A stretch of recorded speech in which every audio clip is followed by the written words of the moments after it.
Hey guys, a very good afternoon to all of you. Right, so welcome to the analysis of MAH CET, the second session. Today I have given the exam and I'm going to go forward and look at what happened in the exam today. How were the four sections? And there were a lot of issues in the paper, so I'm going to highlight the issues on the paper too. So let's go ahead and take a look at what happened in the MAH CET second exam today. Okay, so let me just take you forward. So the paper pattern was very similar to what happened last year, not much of a difference here. The paper pattern was as expected. Logical reasoning was 75 questions. There was no negative marking. Abstract reasoning was 25 questions. Quantitative was 50 questions and verbal ability was 50 questions.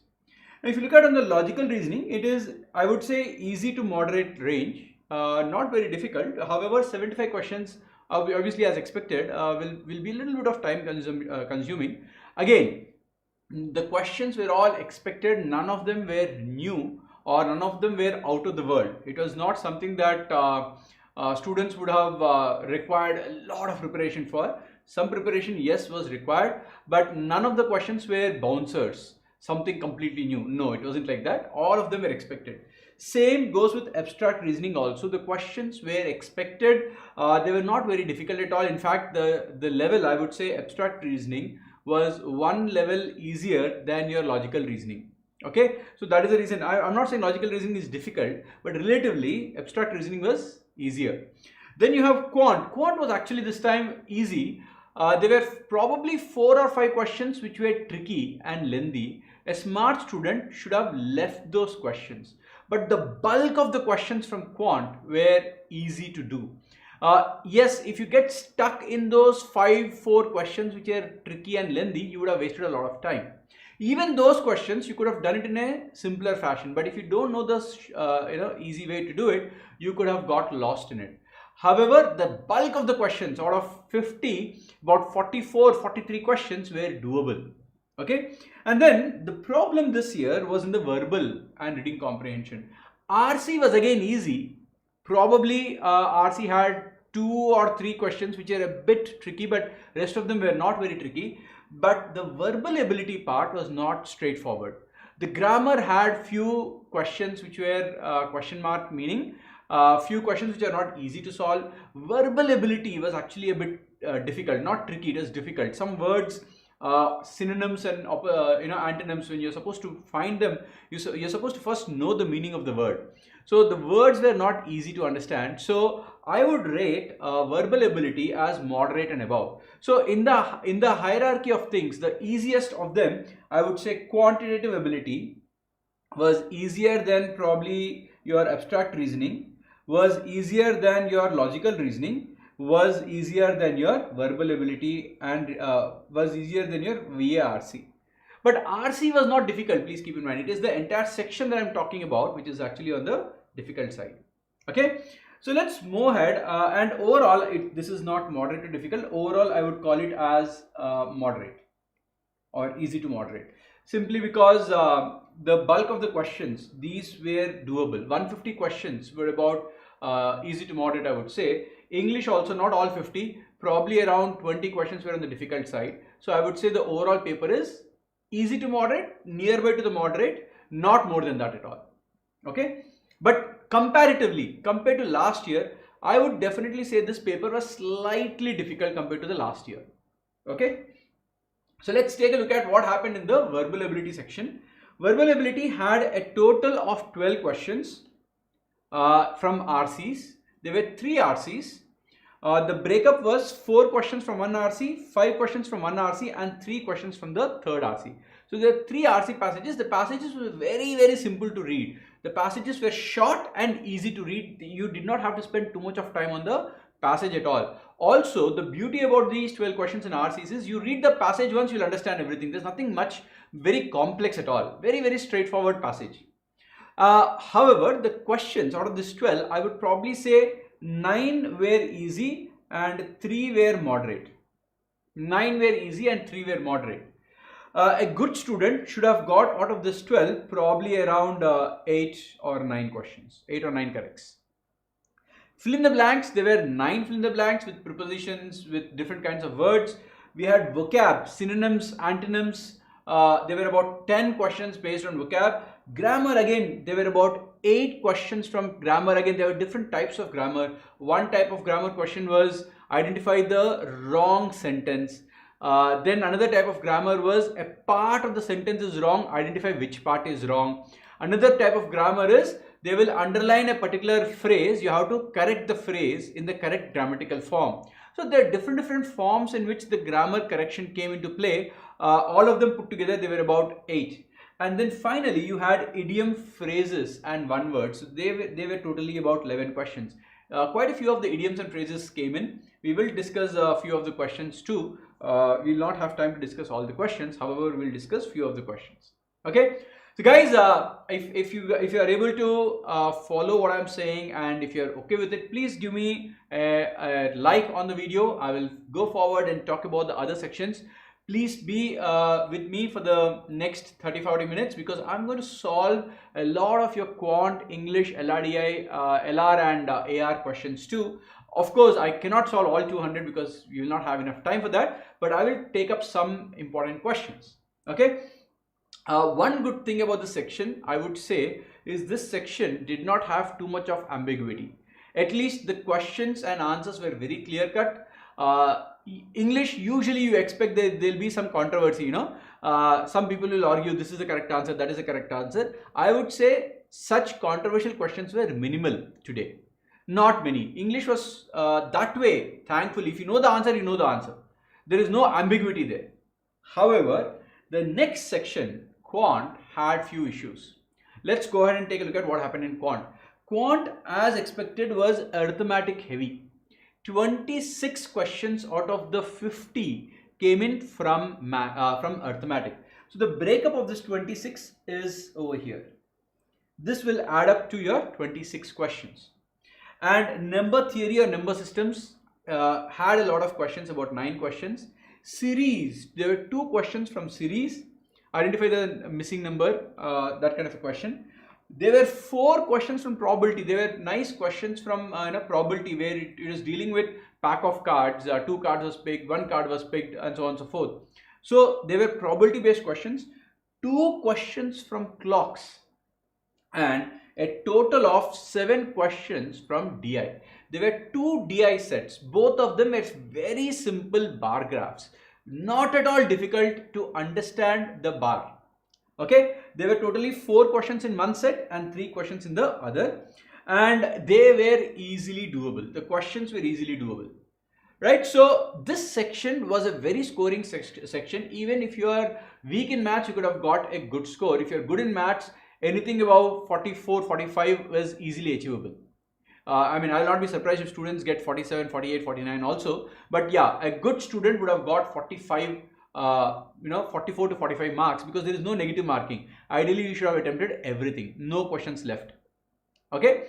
Now, the good part about the exam this time is they gave sections. So the beauty this time, very nicely, unlike last year they were all mixed up. But this time what they did is they gave a drop down. I can select I can go and select quant and I'll get all the quant questions. I can go and select logic, I'll get all the logic questions. I hope they have heard the criticism from a lot of institutes last year, and good, they do not have an ego to say that no, we will do whatever we want. They have understood that look, for a student it is very useful if they are able to go through the section, because at the end of the day it is a question paper which is 2.5 hours and 4 sections and it is open. The strategy is you maximize your score. So you can't then say that search for your question. You should at least give them topic wise or section wise. So which is what they have done very nicely this time. A student who is good in English would have started with English by selecting the English section. Student who is good in quant would have started with quant, similarly with LR and AR. So you can navigate very, very nicely. The interface was very, very clean. There was no problem at all as far as the interface was concerned. And because there is no negative mark, whether you know an answer or not, a student would have marked all the answers. You should not leave any option. Okay. But yes, there were 2 issues in quant that I have come across. There could have been more issues too. One issue is definitely an error, one question, one mistake. One mistake was in a question where they are mixing zinc and copper. Okay, they are mixing zinc and copper in the ratio 9:1 to get a final mixture. What is the total weight of the final mixture if zinc 28.8 kgs was used? So if 28.8 kgs of zinc is used, what is the total weight of the mixture? This is a question, if I remember it correctly. If some of you remember it, please correct me if there's any mistake. But according to this calculation and the logic, 28.8 kgs is zinc, which means 28.8 divided by 9 into 10, because remember, total is 10 units. This should be the total weight. So how much is this? 9 3s are 27, 9 2s are 18. So this is 32 kg. However, none of the options were less than 45 or 60 kgs. There was no 32 at all. So I believe that this one question had an error in it. I'm pretty sure that there's an error in this question. So normally what happens when there is an error? They will say that this question is discarded, which means nobody will get this marks and the total marks will now become only 199 instead of 200. So whether you got it correct, right, doesn't matter. Whether you marked it, didn't mark it, doesn't matter. They will just throw the question out. So they will basically say that, okay, the question paper is only for 199. Now there's one more error. I don't know how many of you identified this. It's actually not an error, but it's a problem. The problem is there was one clocks question which came in quant and the same question came in logical reasoning also. I don't know how many of you remember this question. What was this question? This question was, there is a clock which will gain 15 minutes per day. There's a clock that gains 15 minutes per day. It is set correctly at 12 noon. It is set correctly at 12 noon today. 4 a.m. next day. 4 a.m. what will be the time shown by it? This is the question. Now this question came twice. One, it came in the quantitative section. Second, it also came in the logical reasoning section. Okay, so that was a problem in this. And so what will they do? I really don't know in this case what will they do. They can say that, okay, we will keep both the questions, so everybody will get, if you answer one question, you would have answered there also. So one free mark, that is one way of looking at it. Or they will say that, look, we will discard this question once because it repeated. In such a case, I will discard one question. So if you attempted it in quant, you will get a mark here. If you attempted it in LR, you will get 1 mark there. You will not get both the marks. Okay, so they will say, we will give you once mark only once. The other time, whichever section you attempted it, we will discard it. Okay, so that is one way of looking at it. But let's see what they say, because this was repeated. And this repetition happened in logical reasoning for extra 2 more questions apart from this. So that's a major mishap from their side. It's a miss from their side. There were totally 3 questions repeated in the paper. 2 questions were repeated in the logical section itself, and 1 question which came in quant also came in logic. So there were 3 questions which were basically printed twice, and that is a big problem. Also, according to our analysis, there were few errors in the logical reasoning question and abstract reasoning questions also, but we will go there and take a look at it. However, this is what was the breakup. Okay, the clocks questions were not difficult, probability question was not difficult, series 1 question was easy, 1 was moderate. Most of these questions were doable. As I said, the quant part was not challenging at all. Yes, 3-4 questions were tricky, you could have left them, but the bulk of quant was easily doable. Okay, let's take a look at logical reasoning. Logical reasoning had a total of 75 questions.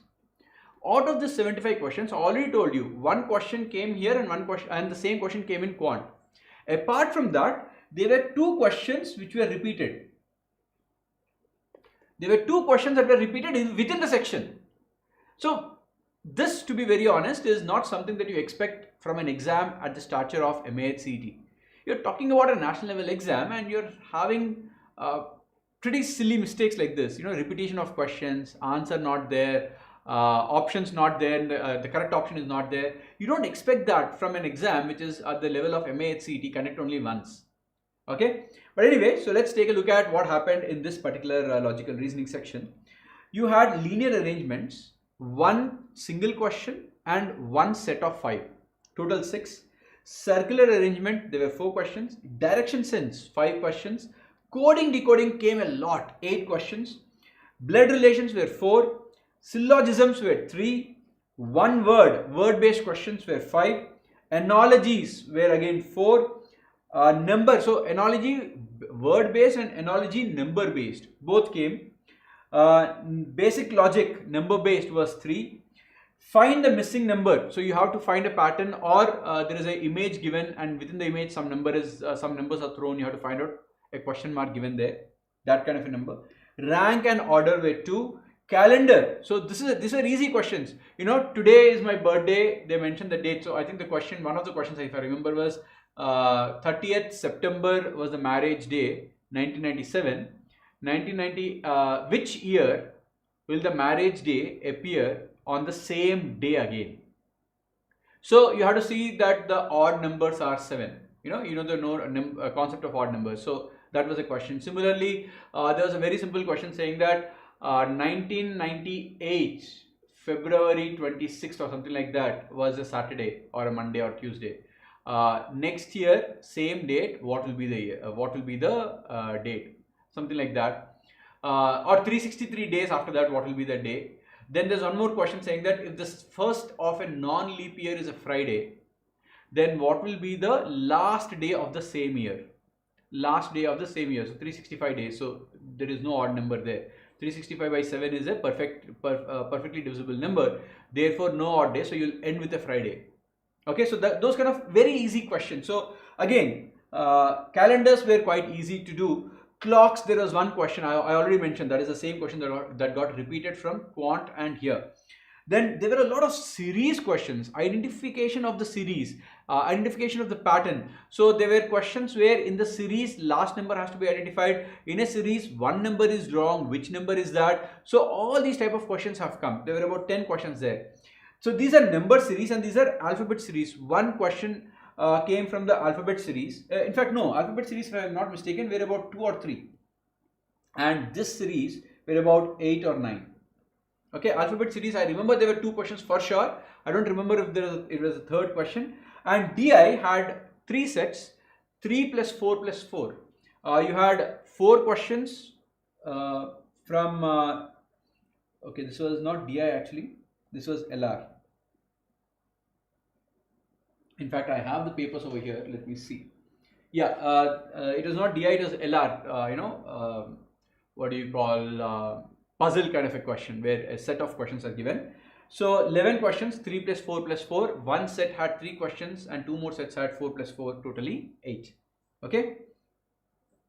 And then finally we had abstract reasoning, total 25 questions. Pair based, what is pair based? They will give you one figure and somehow this is related to the second figure, and they will give you one more figure and what should be here. So this is basically called a pair based question, or they will basically give you 2 figures. Somehow these 2 figures are related. So now they will give you one figure. What is its pair? So these kind of questions have come in, which is not new. We all know, we have done extensively on this. Number of triangles and squares. So there's a very simple question which talked about how many squares are there. It's a 4 by 4. It's a 4 by 4 grid.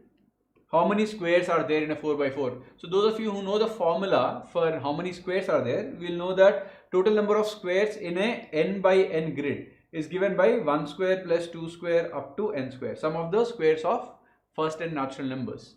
So 4 square is 1 square plus 2 square plus 3 square plus 4 square, which will turn out to be around 30. Very, very simple question. Another question was there, how many triangles? That figure was a bit complicated. It's difficult for me to draw over here, but you have to count the number of triangles. That was not an easy one. You could have made a lot of mistakes there. And there were a lot of triangles, to be very honest. Then we had odd one out. There were numbers given in which one number had to be picked up, which is odd.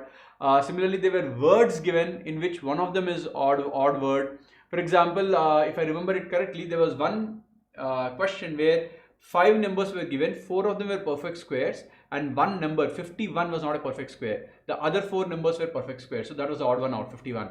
There is one more question in which 5 words were given, one word is the odd one. So I think that question was hail, dew, mist, hailstorm, and I think vapor, something like that. So so that basically then there was one more odd one where it was planets, comet, meteor, sky, and moon. So all these are the odd one out kind of questions. So there were about 5 such odd one out questions. Then there's a question on dice. So there are 3 questions where dice different orientations were shown, and they asked okay, what is opposite of number 3, what is opposite of number 1. So using the 2 orientations given, you are supposed to reconstruct the entire dice, and then based on which phase they're asking, opposite of that or adjacent of that, whichever way the question goes, that was supposed to be answered. Then again there were series questions here like before, and mirror and water images, these were easy actually. Typically mirror images and water images end up being easy if you've practiced a lot, not even a lot, if you've practiced let's say 20, 30, 40 problems of each, you would have got all of them correct, not more than that. So mirror and water images were not at all tricky, straightforward. You should be careful in looking at the objects, how they were, what they were, but otherwise it is not very difficult at all. And embedded figure, there were 2 questions. Again, not difficult. Embedded figures were 2 very easy questions. So abstract reasoning, I would say, is easy, not very difficult. There were 3-4 questions out of the 25 which could have been tricky. You could have left them, but the bulk of them, 20-21 questions, were doable. Okay. So let's go ahead and take a look at few of the questions. Let's start with English for first. I have the questions written over here. So let's see. I will go through some of the questions if you can follow.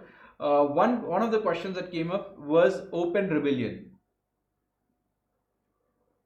Open rebellion in a ship or an army or something like that. The answer here is mutiny.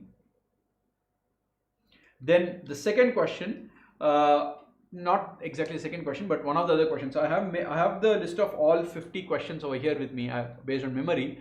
However, I can't write all the questions. So if you have a particular question that you want me to take up, please mention in the chat. Otherwise, I will take few questions which I feel are good for you to know.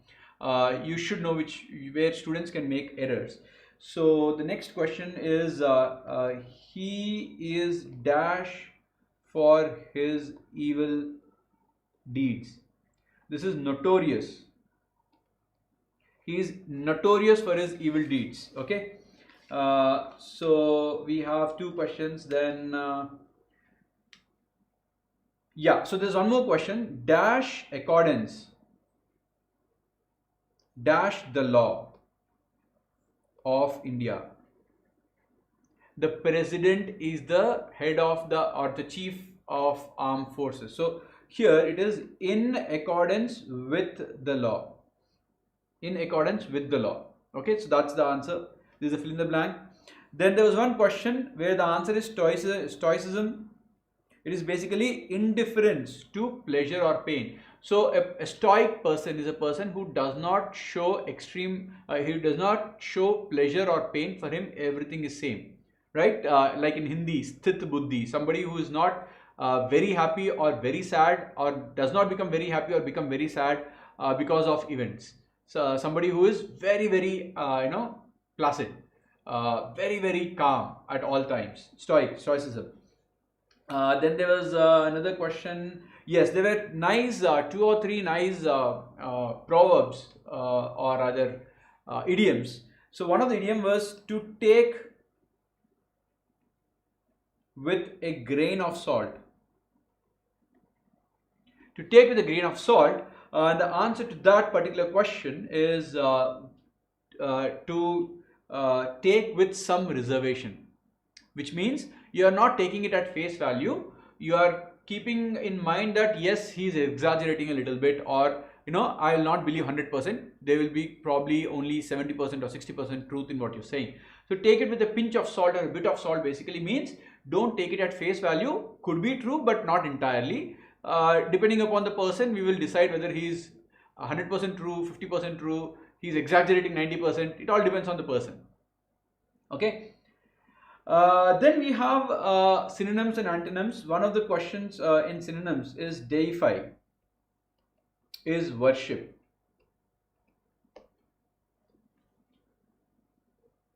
Anshul, I am taking vocab only. Deify is, the meaning is worship. Okay. Then we have one question which says on phone, who do you think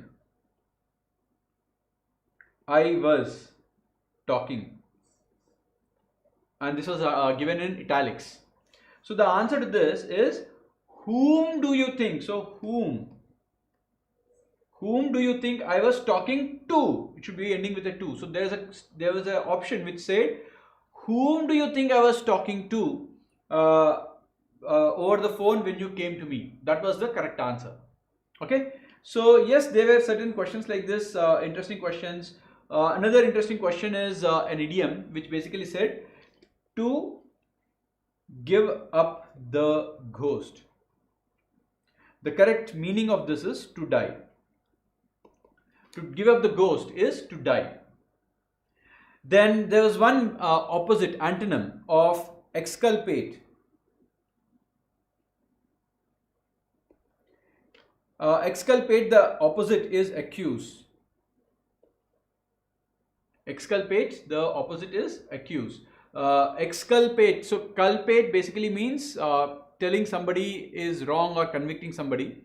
Exculpate is basically saying that somebody is not wrong. So opposite of that is saying somebody is wrong or accuse. Then there were two simple fill in the blanks. Basically, one of them goes like this: I don't know a little about your plan. Do I? So it's a redundant question. I don't know a little about your plan. Do I? That was the way to end it. So do I was the correct answer there. And there was one similar question there on fill in the blanks. Let us start the work. Shall we? That's the correct answer. Shall we? So there were two such questions, both on what way to end. They are very simple questions. To anybody who is half decent in English would have got these answers correctly.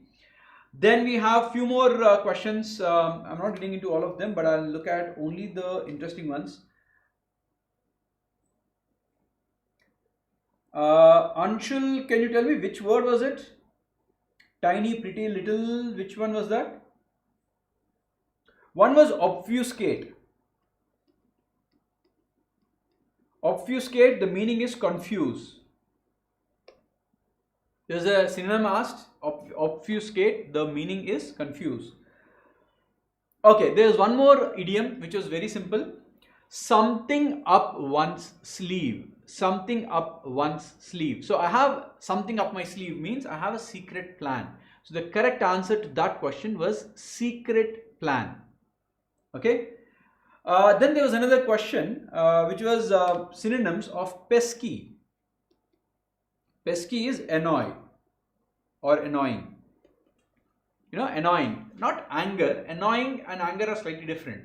You know, if I have a kid, if I have a kid of 9 years old, he keeps coming back to me and saying, Papa, let's play, let's play, let's play. I don't get angry, I get annoyed because I don't want to play. He keeps saying, let's play, let's play, let's play. He keeps poking me and pulling me and saying that. So that is basically annoying. Okay. And ultimately I get angry. That's a different issue. But annoying is the word, is the answer for the word called pesky. Let me see if there are any more questions that are coming up. 15th, dainty. Dainty is, I think, okay, dainty, if I remember, dainty is delicate. Now, was there an option called delicate? It is something which is frail, easy to break, not strong. So, if there is an option which is similar to delicate, then that would have been the answer. It is not little, tiny or pretty. It is delicate. Okay, dainty.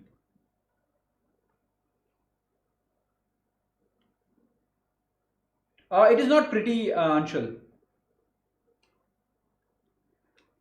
Then let's move on.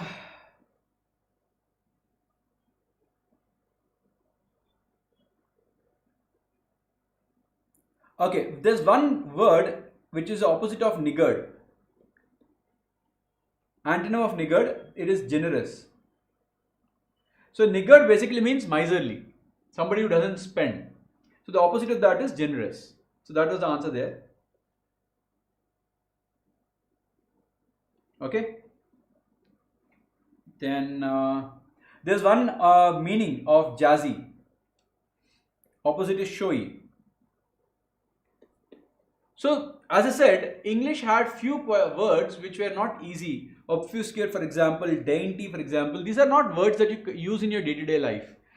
They are not very easily understood words. So that is the reason why I said English is a bit moderate level this year. Not easy, not very difficult, but yeah, there were about 15 to 20 such words, or not just words, 15 to 20 such questions. Grammar also, vocab also, which could have stumped students.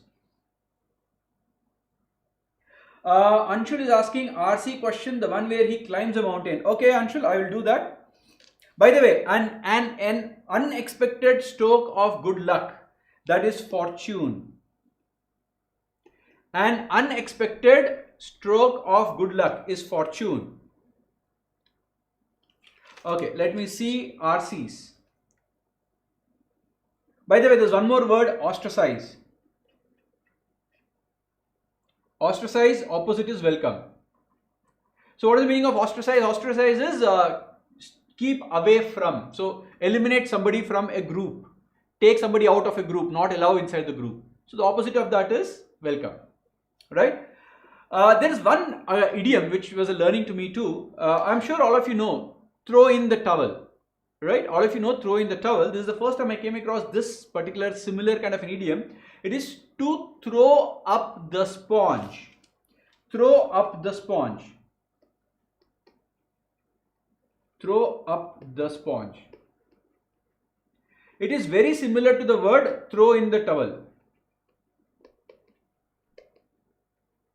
But the correct answer for this is basically accept defeat, or give up and accept defeat. There was an option which said give up and accept defeat. So that was the answer to this. Both of them, both these idioms, throw in the towel, many of you would have heard. Throw up the sponge, I don't know how many of you have heard, but basically the meaning for both is very similar. And the correct meaning is accept defeat, give up and accept defeat. Okay. Then what else? Okay, let's go to the RCs.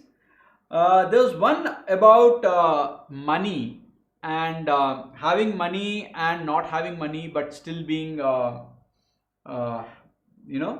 happy, right? So there's a passage which is very simple. Basically what they're saying is, look, money is not the sole reason for you to be happy. There can be people with a lot of money and still unhappy, whereas there can be people without money and still be very happy. Ultimately, it all depends on how content are you with your life. Okay, and they gave example of why a person with money will not be may not be unhappy. I'm not saying all people with money are unhappy. I'm saying may not be unhappy. Even if you have a lot of money, you may not be unhappy. For example, if you don't have good health, your kids are not in the right way, they're in the bad way or evil way, or there are a lot of business troubles that you have. You have money, but your business is undergoing a lot of problem. So then that could be a lot of tension for you. So all these could be reasons why you are unhappy. So that was a passage all about. There the answers were, the first one of the answers was has evil son, bad health and business worries. So there was one question which says which of the following could be a reason why a person with money is unhappy. All three reasons were mentioned in one of the options. What are the three reasons mentioned there? Has an evil son, bad health and business worries. That is the correct option for that. There's one more. Tenterhooks is a word that has been used in the passage. So they were asking what is the meaning of the word tenterhooks. The meaning is in a state of anxiety. In a state of anxiety. Then there was one more question which talks about what could be an appropriate title. An appropriate title could be contentment, the key to happiness, or the key of happiness, something like that. So there was an option which says contentment, comma, the key to happiness. And the last question in this RC was the answer to that question was money alone cannot give happiness. Which of the following, according to the passage, is true? And one of the options said there were variations of money and happiness. Like one option said money cannot give happiness. See, it is not money cannot give happiness. Money alone cannot give you happiness. You need more than money to be happy. There's one option which said money never gives happiness. So all such never, cannot give happiness should be ruled out. The correct answer is money alone. Only money cannot give you happiness. That is the correct answer. Okay, so those were the 4 questions. This RC, in my opinion, was easy. Nothing to worry about. It was very straightforward. Anshul is asking a question about mountain, climbing a mountain. Okay, so there, the first one was, they realized the difficulty of a man from the plains. So that was the correct answer. So the question talks about a man who's old, not exactly old, but slightly aged, and going out on a trekking expedition, not expedition, a picnic, you can say, trekking event with his colleagues who are all young from his office. And he initially started off the trek nice and happy, but after some time he was breathless, he could not walk, he could not continue, and then some people of the mountain who lives on the mountain, who grew up there, came and helped him. So that was a basic passage about. There, one of the options was they realized the difficulty of a man from the plains trying to climb up a mountain. So that was one of the options. So that is the correct answer for that particular question. Another question had this as a correct answer. He felt he would not be able to stand the nonsense of the youth. So there was one question which basically said, why was the man not really happy going on the trek? So the answer to that is, he felt he would not be happy to stand the nonsense of the youth. Then a third option, third question, one of the options was, the correct answer was, he suddenly felt that he was still young. So the question said the man initially started, trekking along with the youngsters at the same pace. Why? Or something like that. So the correct answer to that, the correct answer to that is, he felt that he was still young suddenly. So mentally he was feeling young, so he could push his body. But after some time, you cannot push the body beyond a certain limit. So your age catches up, you became slow and all. So that's how the story went. Then there was another very, very straightforward question where they picked a sentence from the passage and they gave a blank. You have to search for what is the blank according to the passage and just fill the blank. That's it. Nothing else. There's nothing to think. You have to see where this sentence came, see what is there in the place of the blank and write it. So the answer there in the blank was supposed to be human nature. It's a very straightforward question. And another fifth question to which the correct answer is, his age prevented him from climbing the mountain at the pace of the youngsters, something like that. So that was the correct option there. So these were 5 questions in the second passage which were not very difficult, could have been easily done. And finally there was an RC of 3 questions. Basically you're talking about Western countries and Eastern countries. Eastern country, basically you're saying that, look, the technology should not control you. You should control technology and keep it under limits. So that's basically the essence of it. You should not become a slave to the technology and let technology overtake you. You should use it with a good conscience. You should not let it go out of control. So something to that effect. So there, the first question to which the answer is, avoid being controlled by machines and techniques. So that was the correct answer to that question. Second question to which the correct answer is, all if tamed properly. So all technology can help you provided you tame it, which means provided you control it and use it properly. If you don't control it, it will control you, and then it could lead to wars and everything else. And the third question that came there, the correct answer to which is, used in a controlled and careful manner. Under what circumstances technology is good for you? The correct answer is, used in a controlled and careful manner. So basically, my friends, this is what happened in your English section. As I said, the English section was not very difficult, but it was not easy either because of the vocab part. The RC could have been done. The RC was not very difficult, but you had a problem with vocab, some parts of grammar, which could have thrown a spanner, so to say, in the wheels of your plan. But let's go ahead and take a look at the next section, which is your quant section. Okay, so I have the quant questions with me. Let me see if I can take them up one after the other very quickly. Again, there are 50 questions. I'm not taking all of them. I will just mention the questions and see. I can try to put the correct answers here. The first question is, A and B are paying rent for 10 months. A has 80 cows for 7 months. B has how many cows for 3 months? The correct answer there is 280. Okay, how many cows does B have? B has 280 cows. Then the next question is 40% of the people coming to 40% of people coming to the shop buy.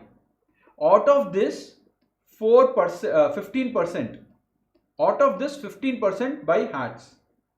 So the question is, out of the total people who come to the shop, how many buy hats? And it is basically 0.4 into 0.15, which is 6%. Again, these are very simple questions, and most of the good students would have got these correct in seconds. Okay. Then we have another question which talks about 1 star is 4 circles and 3 circles is 4 diamonds. So what is the ratio of a star to a diamond? So star to a diamond, the correct answer is 3:16. Okay, so that's another question. Then we had what is the angle between the hands of a clock at 8:30? Angle between the hands of the clock, analog clock, at 8:30, and the correct answer is 75 degrees. Okay, 8:30, the angle is 75 degrees. Then we have HCF of 3556 and 3444. All these simple questions which a kid in the 5th, 6th class, I can say this because my son is in the 4th standard and he is having his final exams starting today. So I was teaching him maths. I was actually teaching him the HCF of numbers, not such big numbers. Obviously he's in 4th standard, so 2-digit numbers. I was teaching him HCF. It was there in his syllabus. Angles of a clock I was teaching him, basic angles, 8:30, 8:15, 8 o'clock. In fact, there it was not 30 and 15 because when it is 8:30, the hours hand moves a little bit. For them, it is 8 o'clock, 7 o'clock, 6 o'clock, all round figures. So it's just an extension from there. So these are the topics which are taught to you in your 4th, 5th, 6th standards. That is what has been asked in your maths. And that's why I said maths turned out to be very easy this year. So the HCF, the correct answer I believe is 28. The correct answer here is 28. Then you had, again, if you're looking at HCF, one of the mistakes that people do is you try to get the answer as 28. But why I'm saying maths was easy is not because calculation here 28 is easy. No. The options where I wrote this down specifically to tell you guys here, options were 25, 23, 26, 28 and 29. See, the moment you see this, definitely 2 is a factor. If 2 is a factor, HCF should be a multiple of 2. So this is gone, this is gone, this is gone. 26 and 28. So what basically you have to do is divide 3556 by 2 and 3444 by 2 and see what happens. 2 ones are 2, 2 sevens are 14, 2 sevens are 14, 2 eights are 16. 2 ones are 2, 2 sevens are 14, 2 to the 4, 2 to the 4. Again you can see there's one more 2 in it. So there are 2 2's in it, which means 26 is gone. Why? Because 26 is only 13 into 2, only 1 2. So 28 is your correct answer. So the options were also useful in solving the questions like this. You don't have to actually prove that the answer is 28. If you're smart enough, you'll realize that by doing one division, you'll get your answer and being or having the presence of mind in the exam. But yes, if you don't look at such things, you will end up spending 40-50 seconds extra compared to what I did. That is why I said there are certain questions which could have taken you more time if you are not having the presence of mind. But if you are sure about it and if you have done it in the way that I showed, and this is just an example, there are multiple such questions where by observing things you could have easily saved a lot of time. But let's go ahead.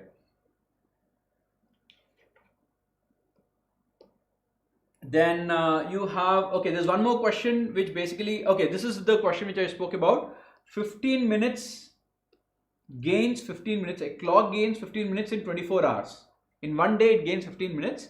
It is set correctly at 12 noon. What time will it show at 4 a.m.? So basically 15 minutes it gains in 24 hours. 12 to 4 12 noon to next day morning 4 is basically 16 hours. Okay, 16 hours. So in 16 hours, how much time will it gain? So 16 into 15 by 24.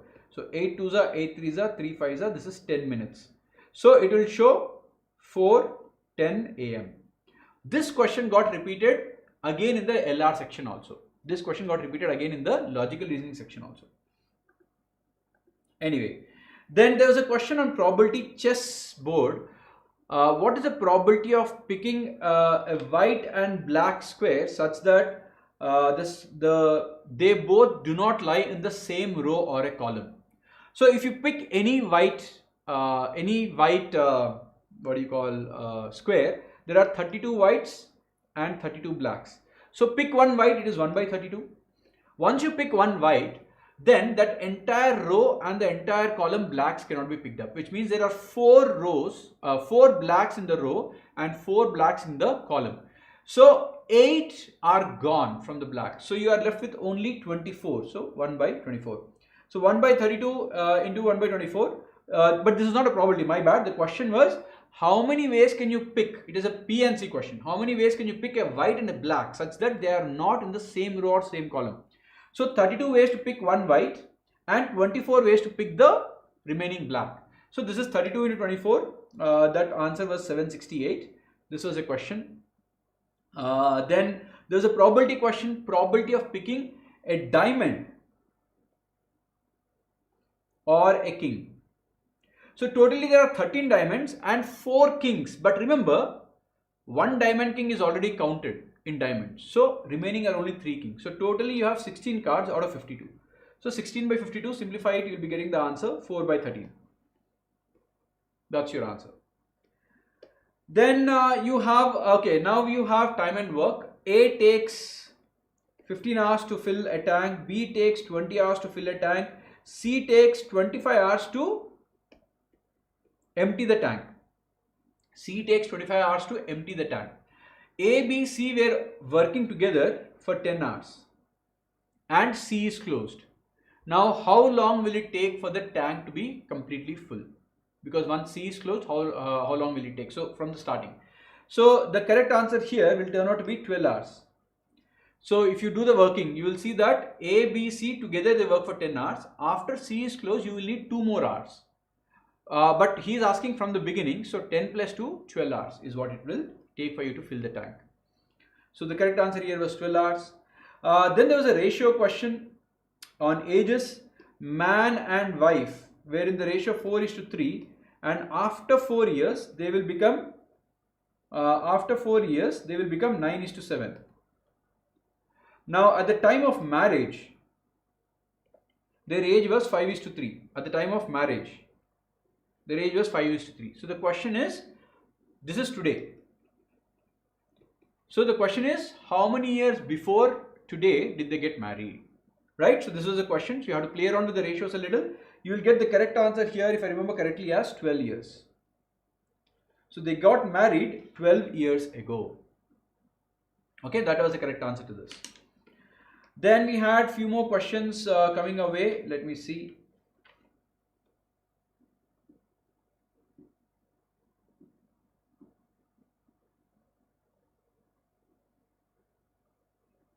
Okay. Then we have there is a upstream downstream questions. There were 2-3 questions from both and streams. There's a question which is 60 kilometers downstream, it takes 6 hours. The speed of water is 3 kilometers per hour.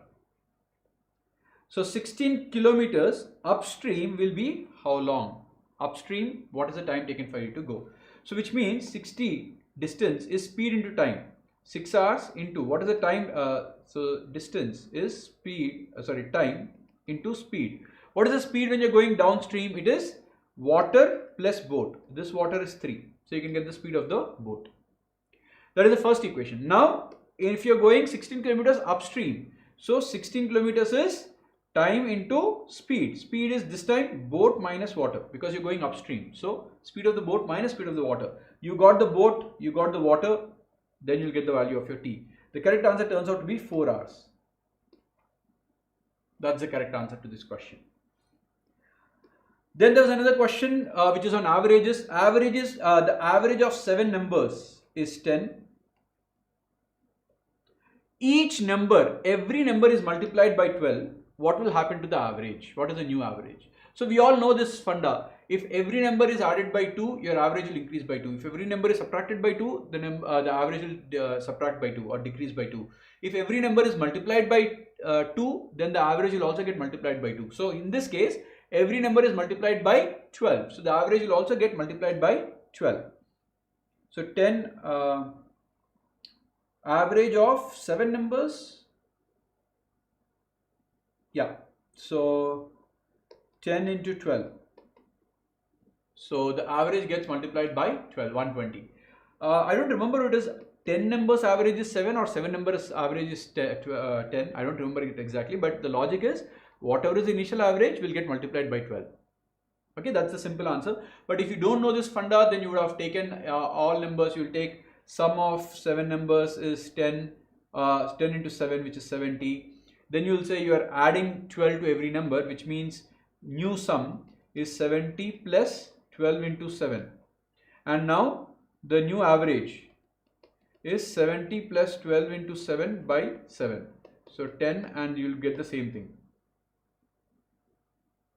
7 tens are 7 and 7. So 22. Did I make a mistake somewhere?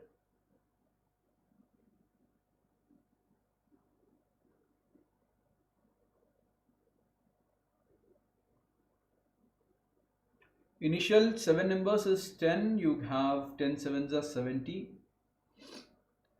And then 12 is being added. Yeah.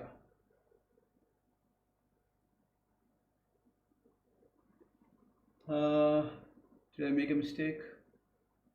Oh yeah, you are multiplying every number by 7, not adding. You're not adding 12, my bad. You're not adding 12, you're multiplying every number by 12. Which means that each number, so the total is 7.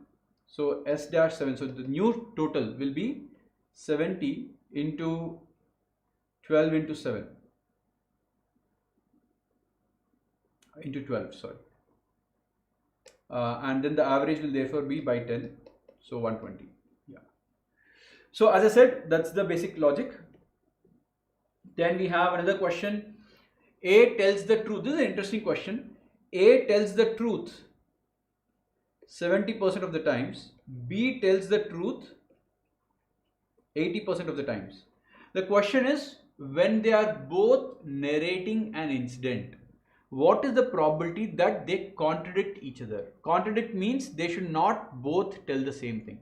Which means A should be telling the truth and B should be telling the false, or A should be telling the false and B should be telling the truth. Only these two cases we need. So this is 0.7 into 0.2 and this is 0.3 into 0.8. So this is 0.14, this is 0.24, the total is 38%. And that's your answer. So all such questions were very, very, very easy. If you know the basic concepts, you could have got it right in seconds and moved on. So let me give you a few interesting questions that I came across.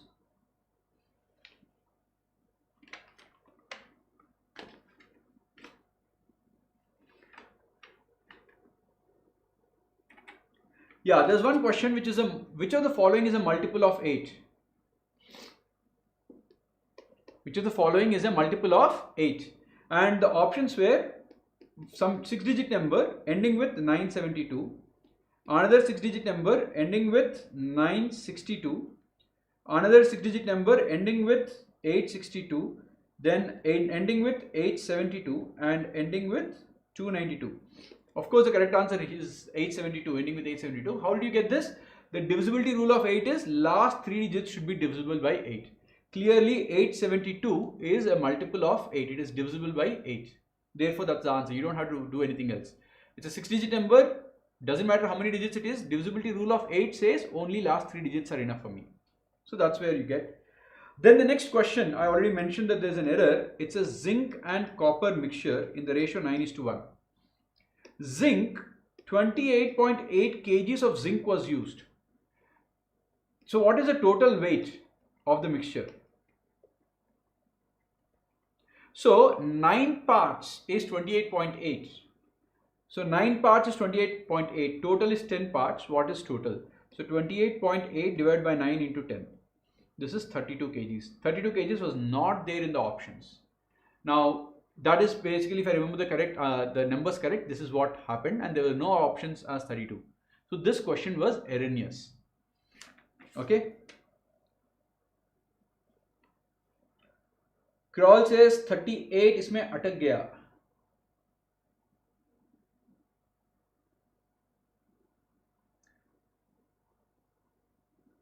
Crawl says, sir, a question था कि average car sold in 6 days was 25. Yeah, so there's a question which talks about arithmetic progression. It says total 150 cars were sold. Initially X, the next day X plus 6, the next day X plus 12. Every day 6 cars were sold extra, and they were sold for 6 days. Okay, they were sold for 6 days. So what is the car sold on the last day? The correct answer, I think, will be, if you add all of them, it will be 6x plus 90. 6x plus 90. So this will be x plus 12, x plus 18, x plus 24 and x plus 30. So 6 plus 90 will be 150. So x will be equal to 10. So x plus 30 will be 40. So the correct answer to this question, crawl stars, I think is 40. The 6th day they were asking. So the correct answer is 40. Okay. Then there's one question which said find the square root of 272 square minus 128 square. Again, the best way to do this is split it as a minus b into a plus b. So if you write it as a minus b, this will be 144 into 200 into 400. Sorry. So this is 12 and its square root is 20. So 20 into 12 is 240 over few seconds. Very, very simple. Then there were averages questions which basically mentioned that a rice of 9.3 rupees per kg is mixed with some other rice. The resultant mixture is 10 rupees per kg. These were mixed in the ratio 8:7. What is the cost of this rice? So basic averages question, and the answer will turn out to be 10.8 rupees per kg. Again, if you observe it carefully, if the average is 10, one of them is 9.3, the other should be greater than 10. You can eliminate options and get your answer directly. So all of this will be done faster if you have the presence of mind. Okay. Then we had which of the numbers, again a divisibility rule number, which of the following numbers is divisible by 99, which means 9 and 11. 11 divisibility rule and 9 divisibility rule. What is the rule for 9? Sum of all the digits should be divisible by 9. What is the rule for 11? Alternate digits, when you add up and subtract, the subtracted value should either be 0 or a multiple of 11. So there's only one answer which will fit that. I think that is 9, 1, 3, 4, 6, 4. So if you see this, 9, 10, 11, 12 plus 6, 18 and 4 plus 4, 8 plus 9. So 18 minus 9 is 9. This is divisible by, this is 9, 10, 11, 12 plus 6. Okay, not this then. There's one more option. 1, 1, 4, 3, 5, 4. Let me see. 5, 6, 7, 8, 9, 10. Then you have 4, 5, 6, 7, 8. Okay, not this. Which one was it then? I think there's some other option. I didn't write down all the options. But basically the whole idea is divisibility rule of 9 is sum of all the digits should be multiple of 9. And 11 alternate numbers, when you take and subtract, the subtracted value should be either 0 or a multiple of 11. So you'll have to check for the options, and that's all there is to it. Then there is a very good question which talks about HCF. The HCF of two numbers is 12. And the difference of the two numbers is also 12. They're asking you what are the two numbers. The answer turns out to be 84 and 96 straight away by the options. You don't have to check too much. You have to look at what the number of the options, which of them are divisible by 12. So you will notice that 84 is divisible by 12 and 96 is also divisible by 12, and the difference is also 12. So straight away that is your answer. You don't have to break your head too much. Just look at the options, you'll get your answer. Okay. Then again there was a time and distance upstream downstream, which is a very easy question. Yeah, there were two questions which you could have wasted a lot of time. One question was the distance is given as 600 kilometers. To travel this distance, normally you take some speed and some time, but if the speed decreases by 200, then the time will increase by 30 minutes. If the speed decreases by 200, your time will increase by 30 minutes. What is the normal speed and what is the normal time? So they have given you the normal. They asked you what is the normal speed, I believe. Was it speed? Yes, they've asked you what is the normal time. Sorry, not speed. What is the normal time?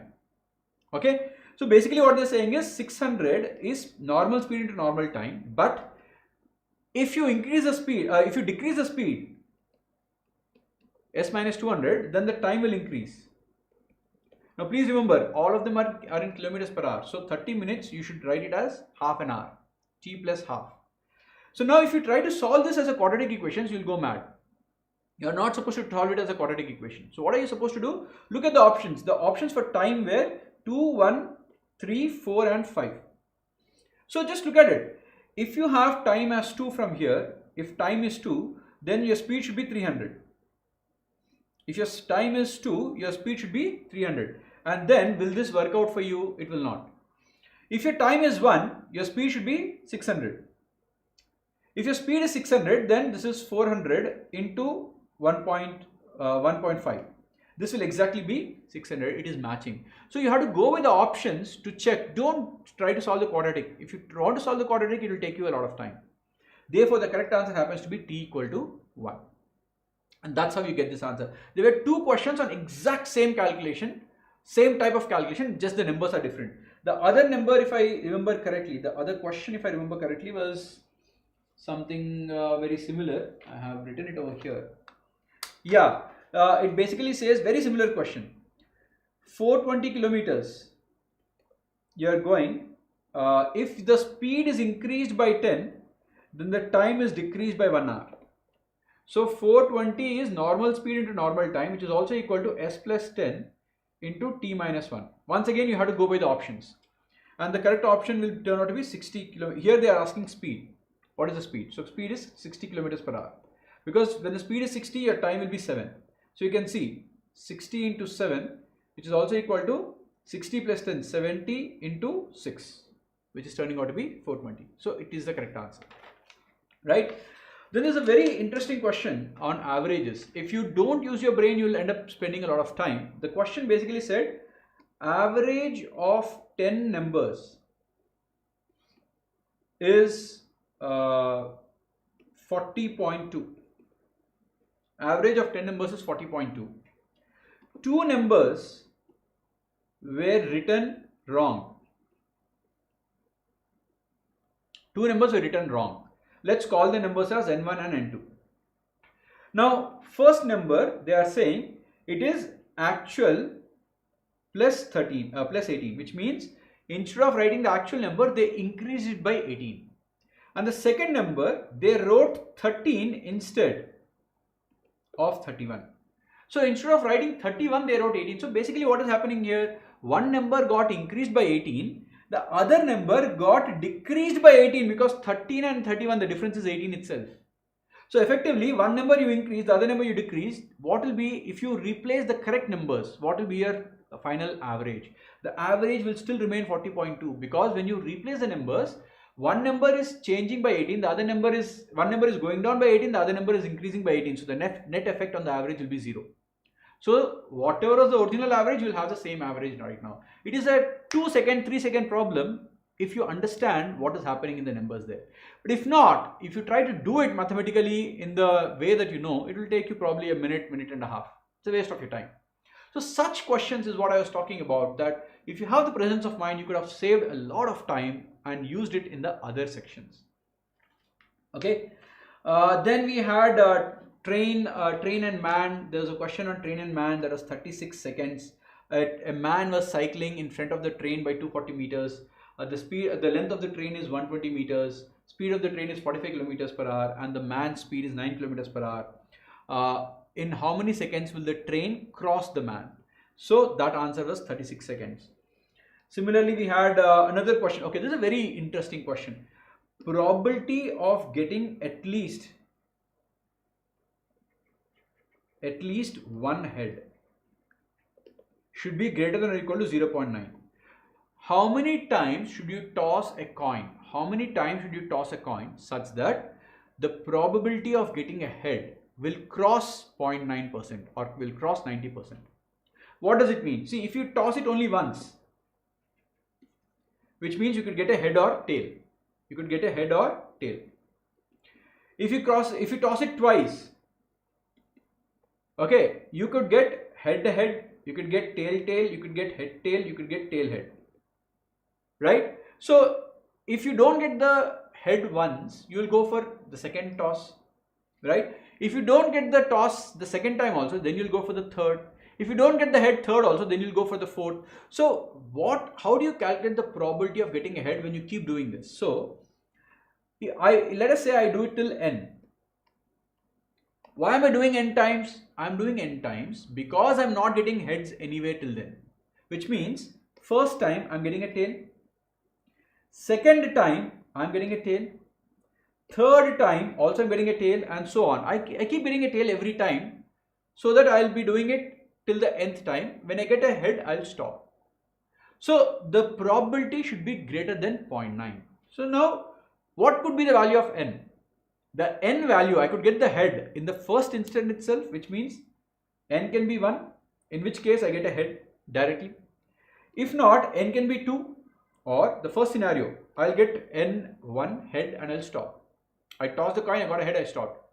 Else, I can get head in the second instance, which means I got a tail first and then a head. So I'll stop. Or n equal to 3. I tossed it 3 times. Why did I toss it 3 times? First time I did not get, second time I did not get, third time I got a head, which means I got tail, tail, head. And I keep doing it like this. So what is the probability of getting a head? 1 by 2. Or the probability of getting first tail then head, it is 1 by 4, because 1 by 2 into 1 by 2. Then it is 1 by 2 cube, then it is 1 by 2 power 4, and all of them are additions. How many such additions should I take so that the total becomes 0.9 or more? You will notice that this is 0.5, this is 0.25, this is 0.125, this is 0.0625. When you add here, you will see the total is 5, 6, 7, 5, 6, 7, 8. Sorry, I think I made a mistake. So this is this 5, 7, 6, 7, 8, 8 plus 5. Yeah, this is the total. 6, 7, 8, 9, 10, 13, 3, 1. 0.9375. So if I take up to 4, I will make sure that my probability is 90% or more. So if I take up to 4, it is 0.9375. Therefore, that is your answer. So you need up to 4 tosses. Okay.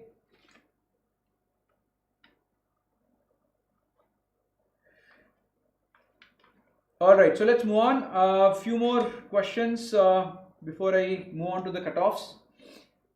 So I think we have spent a lot of time on this. DI questions, DI questions were 2 sets of DI. One was inventory and sales. Inventory and sales. In this, maximum percentage increase in raw material was in 2006. The correct answer was 2006. Average inventory minus average sales. This answer is 77 point something percent. 77 point something. Not percent, sorry. 77 point something. That was the answer. Then another question was talking about percentage change in raw material should be equal to the percentage change in sales. In which year the percentage change in raw material is equal to the percentage change in sales, and the answer is 2007 for this. Then the fourth question in this was sales of 2009 is what percentage of the raw material value of 2007, 8 and 9. 2007 value, 2008 value and 2009 value. This is turning out to be 49%. So these are the 4 answers for your DI.